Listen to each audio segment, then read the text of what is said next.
नमस्कार, आप देख रहे हैं प्राइम न्यूज का डिजिटल प्लेटफॉर्म। मैं हूं आपके साथ पूजा मोहन पांडे।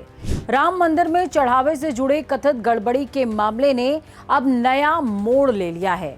सबकी नजरें 6 जुलाई को होने वाली श्री राम जन्मभूमि तीर्थ क्षेत्र ट्रस्ट की बैठक पर टिकी हैं। सवाल ये कि क्या ट्रस्ट के महासचिव चंपत राय या ट्रस्टी डॉक्टर अनिल कुमार मिश्रा को हटाया जा सकता है?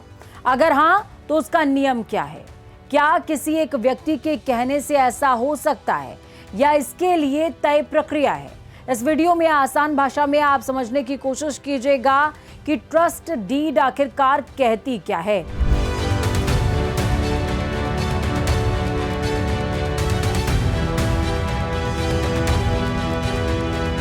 राम मंदिर में चढ़ावे को लेकर उठे विवाद के बीच 6 जुलाई की ट्रस्ट बैठक बेहद अहम मानी जा रही है। लेकिन सबसे पहले यह समझना जरूरी है कि किसी भी ट्रस्टी को हटाना इतना आसान नहीं होता है।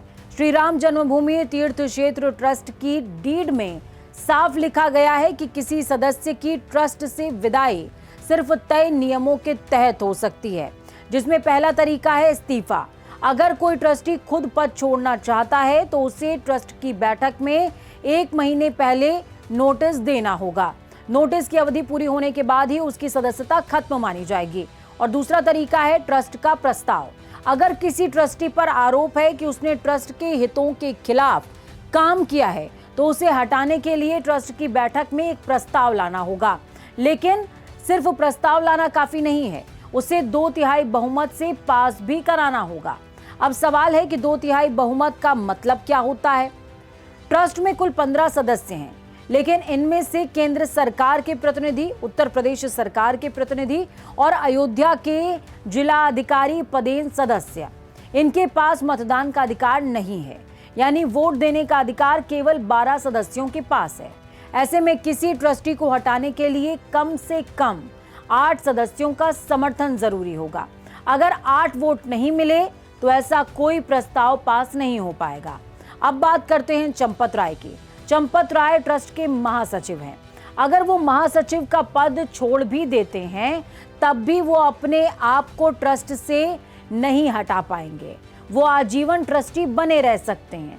उन्हें ट्रस्ट से पूरी तरह अलग करने के लिए या तो उन्हें खुद इस्तीफा देना होगा या फिर ट्रस्ट के नियमों के मुताबिक 2/3 बहुमत से प्रस्ताव पारित कराना होगा।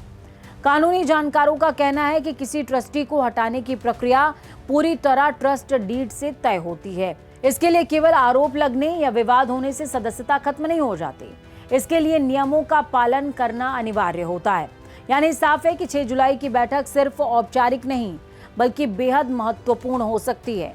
अगर किसी सदस्य को हटाने का प्रस्ताव आता है तो उसकी किस्मत आरोपों से नहीं बल्कि ट्रस्ट डीड में तय नियमों और सदस्यों के बहुमत से तय होगी।